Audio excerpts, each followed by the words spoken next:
पंजाब सरकार सेहत विभाग चिंतित है साडी सेहत बारे, साडे समुचे परिवार की सेहत बारे। समय समय सिर जिहड़ियां गाइडलाइनां जारी कीतियां जांदियां हन साडी सहूलत नूं। हुण फिर सेहत विभाग पंजाब वालों नवीं गाइडलाइनस आईयां हन होम आइसोलेशन बारे। असीं गलबात करन जा रहे हाँ अमृतसर के civil surgeon doctor Navdeep Singh ji दे नाल। सर की हुण गाइडलाइन है जिहड़ियां होम आइसोलेशन दी? नवीं होम आइसोलेशन ਦੀਆਂ गाइडलाइन इस करके बनाईਆਂ गईਆਂ ने कि लोगों ਨੂੰ जल्दी तो जल्दी ਉਹ ਆਪਣੇ ਘਰਾਂ ਦੇ ਵਿੱਚ ਰਹਿ ਸਕਣ ਔਰ ਜਿਹੜਾ ਹਸਪੀਟਲ ਦੇ ਉੱਤੇ ਦਬਾਅ ਹੈ ਉਹ ਘਟ ਸਕੇ। ਉਹਨਾਂ ਦੀ ਮਨੋਦਸ਼ਾ ਦੇ ਵਿੱਚ ਵੀ ਜਿਹੜਾ ਹੈਗਾ ਉਹ ਵੀ ਉਹਨੂੰ ਧਿਆਨ 'ਚ ਰੱਖਦੇ ਹੋਏ, ਕਿਉਂਕਿ ਕਈ ਪੇਸ਼ੈਂਟ ਜਿਹੜੇ ਆ ਆਪਣੇ ਘਰੋਂ ਬਾਹਰ ਜਾ ਕੇ ਉਦਾਸ ਹੋ ਜਾਂਦੇ ਨੇ, ਉਹ ਡਿਪਰੈਸ ਹੋ ਜਾਂਦੇ ਨੇ ਤੇ ਕਈ ਤਰ੍ਹਾਂ ਦੀ ਉਹਨਾਂ ਨੂੰ ਪ੍ਰੋਬਲਮਸ ਆ ਜਾਂਦੀਆਂ ਨੇ। ਕਈਆਂ ਦੇ ਵਿੱਚ ਘਰਾਂ 'ਚ ਫੈਸਿਲਿਟੀਜ਼ ਹੁੰਦੀਆਂ ਔਰ ਜਿਹੜੀ ਹੋਮ ਆਈਸੋਲੇਸ਼ਨ ਦੀ ਫੈਸਿਲਿਟੀ ਜਿਹੜੀ ਹੈ ਕਿ ਉਹਨਾਂ ਨੂੰ ਆਉਣ ਜਾਣ 'ਚ ਮੁਸ਼ਕਿਲ ਆਉਂਦੀ ਸੀਗੀ, ਪ੍ਰਬੰਧਕੀ ਢਾਂਚੇ ਦੇ ਉੱਤੇ ਵੀ ਦਬਾਅ ਪੈਂਦਾ ਸੀ ਕਈ ਤਰ੍ਹਾਂ ਦਾ। ਸੋ ਮਰੀਜ਼ਾਂ ਦੀ ਪਬਲਿਕ ਦੀ ਦੁਵਿਧਾ ਨੂੰ ਮੁੱਖ ਰੱਖਦੇ ਹੋਏ ਇਹਨੂੰ ਹੋਰ ਸਿੰਪਲੀਫਾਈ ਕੀਤਾ ਗਿਆ। ਪਹਿਲਾਂ ਵੀ ਸਿੰਪਲੀਫਾਈ ਕੀਤਾ ਸੀ, ਇਹਨੂੰ ਹੋਰ ਜ਼ਿਆਦਾ ਸਿੰਪਲਰ ਫਾਰਮ 'ਚ ਕਰਤਾ। ਇਹਦੇ ਤਹਿਤ ਜਿਹੜੇ ਪੇਸ਼ੈਂਟਸ ਉੱਥੇ ਆਉਂਦੇ ਆ ਪੋਜ਼ੀਟਿਵ ਨਿਕਲਦੇ ਨੇ, ਜੇ ਉਹ ਮਾਈਲਡਲੀ ਸਿੰਪਟੋਮੈਟਿਕ ਹੈਗੇ ਨੇ ਜਾਂ ਏਸਿਮਟੋਮੈਟਿਕ ਹੈ ਟੋਟਲੀ, ਉਹਨਾਂ ਨੂੰ ਟਰਾਇਜ ਵਾਸਤੇ ਉੱਥੇ ਆਉਣ ਦੀ ਲੋੜ ਨਹੀਂ ਹੈਗੀ। ਜਿਸ ਤਰ੍ਹਾਂ ਕਿ CCC ਮੈਰੀਟੋਰੀਅਸ ਸਕੂਲ ਦੇ ਵਿੱਚ ਉੱਥੇ ਪਰਸਨਲੀ ਆਉਣਾ ਪੈਂਦਾ ਸੀ, ਉੱਥੋਂ ਦੇ ਡਾਕਟਰਸ ਦਾ ਸਟਾਫ ਜਿਹੜਾ ਸੀ ਉਹਨੂੰ ਸਬਜੈਕਟ ਕਰਦਾ ਸੀ ਟਰਾਇਜਿੰਗ ਵਾਸਤੇ, ਉਹਨਾਂ ਦੀ ਅਸੈਸਮੈਂਟ ਕਰਦੇ ਸੀ, ਕਲੀਨਿਕਲ ਅਸੈਸਮੈਂਟ। ਸੋ ਉਹਦੇ ਬਾਅਦ ਉਹ ਸਰਟੀਫਿਕੇਟ ਦਿੰਦੇ ਸੀ। ਸਰਟੀਫਿਕੇਟ ਤੋਂ ਬਾਅਦ ਫਿਰ ਅੰਡਰਟੇਕਿੰਗ ਜਾਂਦੀ ਸੀ ਉਹਨਾਂ ਦੇ ਕੇਅਰ ਟੇਕਰ ਦੀ, ਉਸ ਤੋਂ ਬਾਅਦ ਸਿਵਲ ਐਡਮਿਨਿਸਟ੍ਰੇਸ਼ਨ ਉਹਨਾਂ ਦਾ ਘਰ ਨੂੰ ਵੇਖਦੀ ਸੀ। ਸੋ ਉਹਦੇ 'ਚ ਥੋੜ੍ਹਾ ਜਿਹਾ ਕਈ ਵਾਰੀ ਪਬਲਿਕ ਨੂੰ ਇਨਕਨਵੀਨੀਅੰਸ ਹੁੰਦੀ ਸੀ। ਹੁਣ at the time of testing ਹੀ ਉਹ ਇੱਕ ਫਾਰਮ ਜਿਹੜਾ ਹੈਗਾ ਉਹਦੇ 'ਚ ਅਨੈਕਸ ਏ ਹੈ, ਉਹਦੇ 'ਚ ਸਵੈਬ ਕੁਐਸਚਨ ਆ ਮਰੀਜ਼ ਵੱਲੋਂ, ਮਰੀਜ਼ ਨਹੀਂ, ਉਸ ਜਦੋਂ ਤੱਕ ਉਹ ਟੈਸਟ ਪੋਜ਼ੀਟਿਵ ਨਹੀਂ ਉਹਨੂੰ ਮਰੀਜ਼ ਨਹੀਂ ਕਿਹਾ ਜਾ ਸਕਦਾ।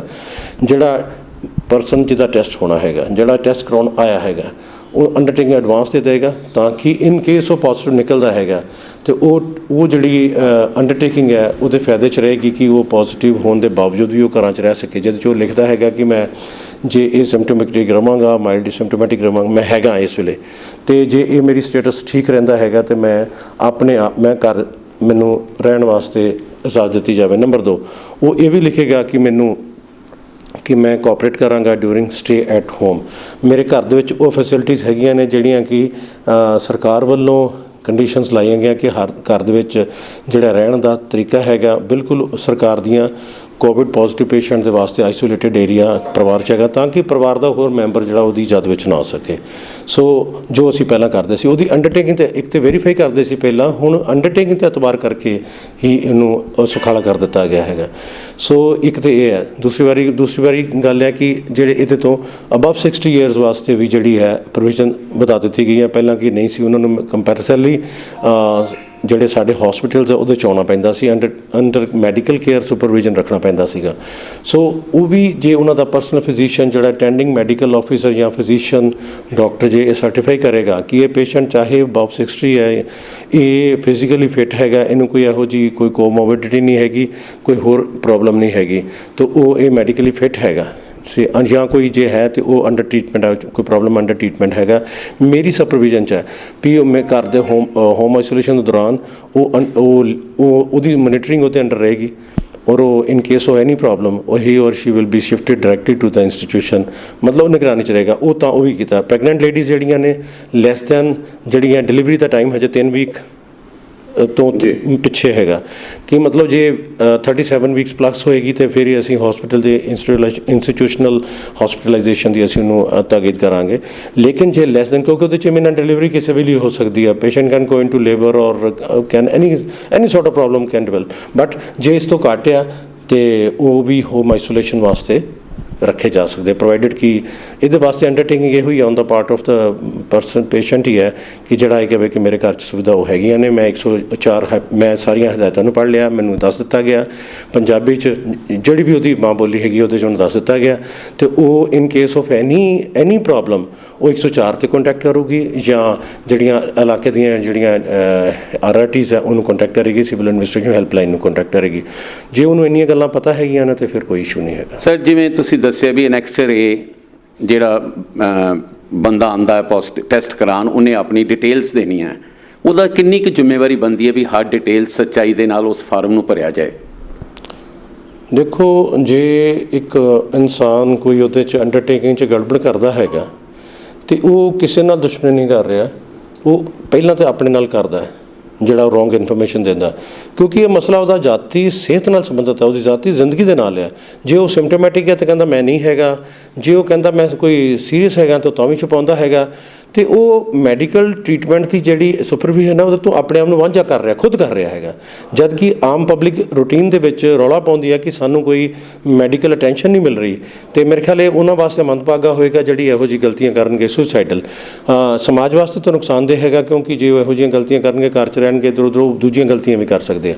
ਔਰ ਜੇ ਇਹ ਚੀਜ਼ ਹੁੰਦੀ ਹੈ, ਇਹ ਕਿਤੇ ਨਾ ਕਿਤੇ ਨੋਟਿਸ 'ਤੇ ਜ਼ਰੂਰ ਆਏਗੀ, ਕਿਉਂਕਿ ਸਾਡੀ ਸਰਕਾਰ ਦੀ ਪ੍ਰਬੰਧਕੀ ਢਾਂਚੇ ਦੀ ਇਹਦੇ 'ਤੇ ਨਿਗਰਾਨੀ ਤੇ ਰਹੇਗੀ ਨਾ, ਕਿਉਂਕਿ ਕੋਈ ਇਹੋ ਜਿਹੀ ਪ੍ਰੋਬਲਮ ਨਹੀਂ ਆਏਗੀ। ਸੋ ਉਹ ਦੂਜਿਆਂ ਵਾਸਤੇ ਵੀ ਨੁਕਸਾਨਦੇਹ ਹੋਏਗਾ, ਫਿਰ ਆਪਣੇ ਰਾਈਟਸ ਨੂੰ ਗਵਾਏਗਾ, ਕਿਉਂਕਿ ਉਹਨਾਂ ਨੂੰ ਫਿਰ ਜਬਰੀ ਹਸਪੀਟਲਾਈਜੇਸ਼ਨ ਕਰ ਦਿੱਤੀ ਜਾਏਗੀ। ਇਹ ਵੀ ਇੱਕ ਕਲੌਜ਼ ਹੈਗੀ ਹੈ, ਕਿਉਂਕਿ ਉਹ ਕੋਵਾ ਐਪ ਵੀ ਭਰੇਗਾ, ਕੋਵਾ ਐਪ ਵੀ ਆਪਣੀਆਂ ਡਾਊਨਲੋਡ ਕਰੇਗਾ, ਔਰ ਉਹ ਜਿਹੜੀ ਹੈ ਜਿਓ ਫੈਂਸਿੰਗ, ਜਿਓ ਬ੍ਰੀਚਿੰਗ ਜੇ ਕਰੇਗਾ ਤੇ ਉਹ ਵੀ ਉਹਦੀ ਜ਼ਦ ਵਿੱਚ ਆਏਗਾ, ਉਹਦੀ ਹੋਮ ਆਈਸੋਲੇਸ਼ਨ ਕੈਂਸਲ ਹੋ ਸਕਦੀ ਹੈ। ਇਹ ਪਹਿਲਾਂ ਵੀ ਪ੍ਰੋਵੀਜ਼ਨ ਸੀ। ਸਰ, ਅੱਜ ਦੀ ਗੱਲ ਕਰੀਏ ਤੇ ਅੱਜ ਕੋਵਿਡ ਅਪਡੇਟ ਕੀ ਹੈ? ਅੱਜ ਮਤਲਬ ਹਜੇ ਐਗਜ਼ੈਕਟ ਜਿਹੜਾ ਹੈਗਾ 76,000 ਦੇ ਲਾਗੇ ਛਾਗੇ ਮੈਂ ਲੱਭ ਕਰਾਂ, ਕਿਉਂਕਿ ਸਾਨੂੰ ਹਜੇ ਸਮ ਅਪ ਨਹੀਂ ਹੋਇਆ ਡਿਊ ਟੂ ਸਾਡੇ 'ਚ ਇਲੈਕਟ੍ਰਿਸਿਟੀ ਦੀ ਪ੍ਰੋਬਲਮ ਆਈ ਹੈ। 76,000 ਦੇ ਲਾਗੇ ਛਾਗੇ ਸਾਡੇ ਟੈਸਟਿੰਗ ਜਾ ਚੁੱਕੀ ਹੈ, ਔਰ ਨੀਅਰ ਅਬਾਊਟ ਅੱਜ ਦੀ ਜਿਹੜੇ ਸਾਡੇ ਸੈਂਪਲ ਕਲੈਕਸ਼ਨ ਇਸ 25th ਡੇਟ ਤੱਕ ਹੈਗੇ ਆ, ਉਹ 1600 ਮੇਰੇ ਖਿਆਲ ਕ੍ਰੋਸ ਕਰ ਗਏ ਨੇ, ਜੋ ਮੈਨੂੰ ਇਨਫੋਰਮੇਸ਼ਨ ਦਿੱਤੀ ਗਈ ਹੈ। ਲੇਕਿਨ ਜਿਹੜੇ ਪੋਜ਼ੀਟਿਵ ਲਿਸਟ ਸਾਨੂੰ ਪਤਾ ਲੱਗ ਗਈ, ਉਹ ਅੱਜ ਦੇ 95 ਪੋਜ਼ੀਟਿਵ ਕੇਸਿਸ ਆਏ ਨੇ, ਇਨ ਸਪਾਈਟ ਆਫ ਦਾ ਫੈਕਟ ਕਿ ਸਾਡੀਆਂ ਸੈਂਪਲਿੰਗ ਵੱਧ ਰਹੀ ਹੈ, ਲੇਕਿਨ ਉਹਦੇ ਪ੍ਰਪੋਰਸ਼ਨੇਟਲੀ ਸਾਡੇ ਜਿਹੜੇ ਪੋਜ਼ੀਟਿਵ ਕੇਸਿਸ ਉਨੀ ਮਾਤਰਾ 'ਚ ਨਹੀਂ ਵੱਧ ਰਹੇ। ਲੇਕਿਨ ਫਿਰ ਵੀ ਅਸੀਂ ਚਾਹੁੰਦੇ ਹਾਂ ਕਿ ਸਾਡਾ ਟਾਰਗੇਟ ਇਹ ਹੈ, ਅਸੀਂ ਬਹੁਤੇ ਖੁਸ਼ ਨਹੀਂ ਇਸ ਚੀਜ਼ ਤੋਂ ਹੈਗੇ, ਸਟੇਟ ਡਿਫਰੈਂਟਲੀ ਸੋਚਦੇ ਨੇ, ਪਰ ਮੈਂ ਡਿਫਰੈਂਟਲੀ ਸੋਚਦਾ ਹੈਗਾ। ਮੈਂ ਸੋਚਦਾ ਕਿ ਮੇਰੇ ਕੇਸਿਸ ਭਾਵੇਂ ਟੈਸਟਿੰਗ ਸਾਡੀ ਵੱਧ ਜਾਵੇ, 2035 ਤੱਕ ਚਲੀ ਜਾ, ਜਿਵੇਂ ਕਿ ਅਸੀਂ ਸਾਡਾ ਟਾਰਗੇਟ ਹੈਗਾ, ਲੇਕਿਨ ਮੇਰੀ ਜਿਹੜੀ ਪੋਜ਼ੀਟਿਵ ਰੇਟ ਉਹ ਡਾਊਨ ਆਵੇ। ਉਹਦੇ ਵਾਸਤੇ ਅਸੀਂ ਉਪਰਾਲੇ ਮਾਰ ਰਹੇ ਹਾਂ ਕਿ ਪਬਲਿਕ ਨੂੰ ਅਵੇਅਰਨੈਸ ਕਰਨੀ, ਪਬਲਿਕ ਦਾ ਕੌਨਫੀਡੈਂਸ ਬਿਲਡ ਕਰਨਾ, ਪਬਲਿਕ ਨੂੰ ਟਾਈਮਲੀ ਮੈਡੀਕਲ ਸੁਪਰਵਿਜ਼ਨ ਦੇਣੀ, ਉਹਨਾਂ ਦੀ ਆਈਸੋਲੇਸ਼ਨ ਕਰਨੀ, ਸਾਡਾ ਇਹਨਾਂ ਗੱਲਾਂ ਵੱਲ ਧਿਆਨ ਹੈਗਾ। ਸੋ ਇਹਦੇ 'ਚ ਸਾਡੇ 95 ਪੋਜ਼ੀਟਿਵ ਆਏ, ਅਸੀਂ ਵਰਕਅਪ ਕਰਦੇ ਹੈਗੇ ਹਾਂ, ਔਰ ਟੋਟਲ ਐਕਟਿਵ ਕੇਸਿਸ ਜਿਹੜੇ 628 ਹੁਣ ਤੱਕ ਹੋ ਗਏ ਨੇ 95 ਨੂੰ ਜੋੜ ਕੇ। ਸੋ ਇਹਨਾਂ 'ਚ 135 ਡੈਥ ਹੈਗੀਆਂ ਨੇ, 4 ਸਾਡੇ ਡਿਸਟ੍ਰਿਕਟ ਦੀਆਂ ਨੇ, 2 ਹੋਰ ਵੀ ਹੋਈਆਂ ਨੇ ਡੈਥ ਪਤਾ ਲੱਗੋ, ਪਰ ਅਦਰ ਡਿਸਟ੍ਰਿਕਟ ਸਾਡੇ ਅਕਾਊਂਟ ਜਿਹੜਾ ਅੰਮ੍ਰਿਤਸਰ ਦਾ ਹੈਗਾ ਉਹਦੇ ਵਿੱਚ ਨਹੀਂ ਅਕਾਊਂਟ ਹੁੰਦੀਆਂ। ਸੋ ਪ੍ਰੋਬਲਮ ਅਸੀਂ ਸਾਡੇ ਪਾਸ ਤੇ ਇੱਕ ਡੈਥ ਵੀ ਜਿਹੜੀ ਇੰਪੋਰਟੈਂਸ ਹੈ, ਮੈਂ ਇਹ ਰੇਟ ਨੂੰ, ਰੇਸ਼ੋ ਨੂੰ, ਪ੍ਰਪੋਰਸ਼ਨ ਨੂੰ ਮੈਂ ਨਹੀਂ ਇੰਪੋਰਟੈਂਸ ਨਹੀਂ ਦਿੰਦਾ। ਇਹ ਸਟੈਟਿਸਟੀਕਲ ਜ਼ਰੂਰ ਸਟੇਟ ਵਾਸਤੇ ਇੰਪੋਰਟੈਂਟ ਹੁੰਦੇ ਨੇ, ਪਰ ਮੈਂ ਜਾਤੀ ਤੌਰ 'ਤੇ ਮਹਿਸੂਸ ਕਰਦਾ ਵੀ ਡੈਥ ਵੀ ਸਾਡਾ ਇੱਧਰ ਬਹੁਤ ਜ਼ਿਆਦਾ ਅਸੀਂ ਨਜ਼ਰ ਕਰਨ ਦੀ ਕੋਸ਼ਿਸ਼ ਕਰਾਂਗੇ। ਧੰਨਵਾਦ ਸਰ, ਬਹੁਤ ਬਹੁਤ ਧੰਨਵਾਦ। ਇੱਕ ਸੁਨੇਹਾ ਦਿੱਤਾ ਹੈ ਸਿਵਲ ਸਰਜਨ ਸਾਹਿਬ ਨੇ, ਵਿਸ਼ਵਾਸ ਲੋਕਾਂ 'ਤੇ, ਭਰੋਸਾ ਲੋਕਾਂ 'ਤੇ ਜਤਾਇਆ ਹੈ ਸਿਹਤ ਵਿਭਾਗ ਪੰਜਾਬ ਨੇ, ਪਰ ਸਾਡੀ ਵੀ ਜ਼ਿੰਮੇਵਾਰੀ ਬਣਦੀ ਹੈ ਕਿ ਅਸੀਂ ਪੂਰੀ ਸੱਚਾਈ ਦੇ ਨਾਲ ਜਿਹੜੇ ਵੀ ਦਿਸ਼ਾ ਨਿਰਦੇਸ਼ ਆਏ ਹਨ ਉਹਨਾਂ ਦੀ ਪਾਲਣਾ ਕਰੀਏ, ਤਾਂ ਜੋ ਜਿਹੜੀ ਗਾਈਡਲਾਈਨ ਆਉਂਦੀਆਂ ਹਨ ਉਸ ਦਾ ਫਾਇਦਾ ਤੁਹਾਨੂੰ, ਸਾਨੂੰ ਅਤੇ ਸਮੁੱਚੇ ਸਮਾਜ ਨੂੰ ਹੋਵੇ। ਫਾਸਟ ਨਿਊਜ਼ ਲਈ ਕੈਮਰਾਮੈਨ ਨਰੇਸ਼ ਦੇ ਨਾਲ ਨੀਟਾ ਸਿੰਘ।